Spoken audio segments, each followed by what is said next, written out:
kailangan natin gumawa ng electric magnetic. So, first of all, kailangan natin ng battery. Kahit anong battery na meron kayo guys. Tsaka magnet. At tsaka itong tornilyo. Tsaka itong yung ganito guys. Yan. Cover ata ito guys. So, tara.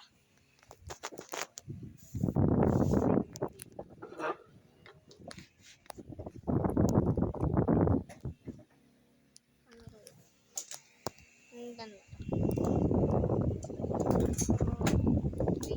So guys, ito. Gagawin na ngayon natin siya. So, yung ganito guys, wala lang.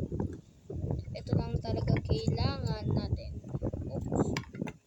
So, kailangan natin gawin ganito. Ito guys, didikit nyo siya dito. Dito.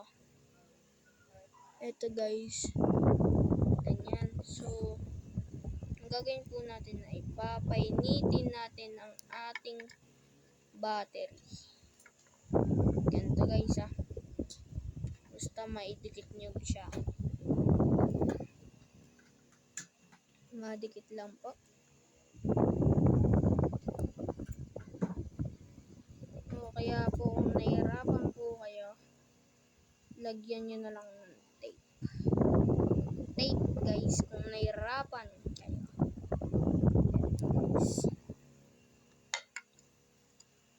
Tapos na po didikit,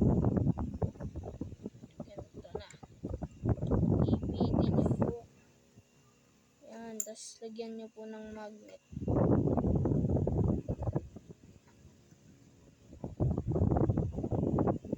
Minuto lang siya guys.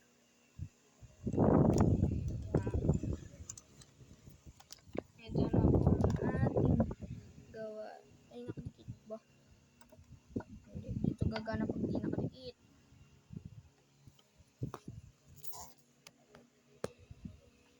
Yan guys, di siya nakadikit.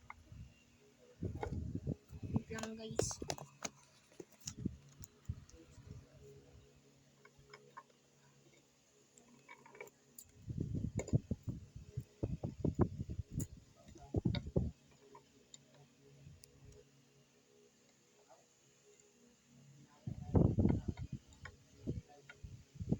Yan. Tapos guys, didikit na natin.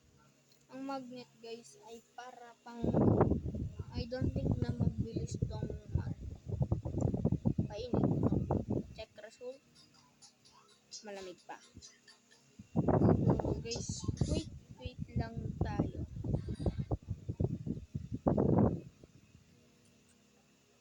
Guys, pause ko lang at mag-minute video ko na.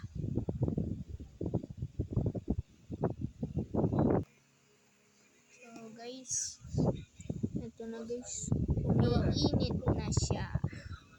So guys, ngayon ay ititigil ko na to.